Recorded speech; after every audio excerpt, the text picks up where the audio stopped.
Hello friends, நம்ம இந்த வீடியோவில் பார்க்க போகிறது 10ஆம் வகுப்பு பரீட்சை எழுதினவங்களுக்கு ரிசல்ட் வெளியாக இருக்குது. ஸோ இந்த 10ஆம் வகுப்பு ரிசல்ட்டை நம்ம எப்படி ஆன்லைன் மூலமா மொபைலில் செக் பண்ணுறதா இந்த வீடியோவில் பார்க்க போகிறோம். வீடியோவை இது வரைக்கும் ஸ்கிப் பண்ணாமல் பாருங்கள். வீடியோ பார்க்கறதுக்கு முன்னாடி நீங்கள் இந்த சேனல் ஒன்று சப்ஸ்கிரைப் பண்ணலாம், கீழே இருக்கிற சப்ஸ்கிரைப் பண்ணி கிளிக் பண்ணிக்கங்க. கூட பக்கத்தில் இருக்கிற பெல் ஐக்கான் கிளிக் பண்ணிக்கங்க. அப்போ தான் நாங்கள் போடக்கூடிய பயனுள்ள வீடியோக்களை நீங்கள் மிஸ் பண்ணாமல் பார்க்கலாம். வாங்க வீடியோக்குள்ளே போகலாம். உங்களுடைய மொபைலில் குரோம் ப்ரௌசரை ஓப்பன் பண்ணிக்கங்க. அதில் டிஎன் ரிசல்ட் என்று டைப் பண்ணி சர்ச் பண்ணுங்கள். சர்ச் பண்ணினாக்கா கீழே ஸ்க்ரால் பண்ணினாக்கா நிறைய வெப்சைட் வந்து ஓப்பன் ஆகிருக்கும். ஸோ அதில் ஃபஸ்ட்டில் இருக்கக்கூடிய டிஎன் போர்டு ரிசல்ட் சொல்லிட்டு ஒரு ஆப்ஷன் இருக்கும், அதை கிளிக் பண்ணுங்கள்.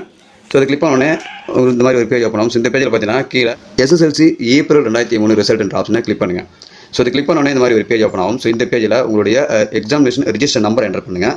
Next date of birth enter பண்ணுங்கள். டேட் ஆஃப் பர்த் என்டர் பண்ணும்போது தேதி, மாதம், வருடம் என்ற அடிப்படையில் நீங்கள் வந்து என்டர் பண்ணணும். என்டர் பண்ணிவிட்டு கெட் மார்க் என்ற ஆப்ஷன் கிளிக் பண்ணுங்கள். ஸோ நெக்ஸ்ட் ஒரு பேஜ் ஓப்பன் ஆகும். ஸோ இந்த பேஜில் கீழே ஸ்க்ரால் பண்ணுங்கள். ஸோ இதில் பார்த்தீங்கன்னா உங்களுடைய ரிசல்ட் எல்லாமே இதில் வந்திருக்கும். ஸோ உங்களுடைய நம்பர் கொடுத்துருப்பாங்க, லாங்குவேஜ் எவ்வளோ கொடுத்துருக்காங்க, அப்புறமா மார்க், உங்களுடைய சப்ஜெக்ட் மார்க் எவ்வளோன்றது இடத்துல போட்டிருப்பாங்க. ஸோ இந்த மெத்தடை பயன்படுத்தி உங்களுடைய 10th ரிசல்ட்டை நீங்கள் ஈஸியாக தெரிஞ்சுக்கலாம். உங்களுடைய ஃப்ரெண்டோட ரிசல்ட்டை நீங்கள் வந்து பார்த்துக்க முடியும். இந்த வீடியோ உங்களுக்கு யூஸ்ஃபுல்லாக இருக்கும்னு நினைக்கிறேன். யூஸ் பண்ணி லைக் பண்ணுங்கள், உங்கள் நண்பர்களுக்கும் ஷேர் பண்ணுங்கள். இது போல பயனுள்ள வீடியோக்களை நீங்கள் தொடர்ந்து பார்க்கணும்னா நம்ம யூடியூப் சேனல் சப்ஸ்கிரைப் பண்ணுங்கள்.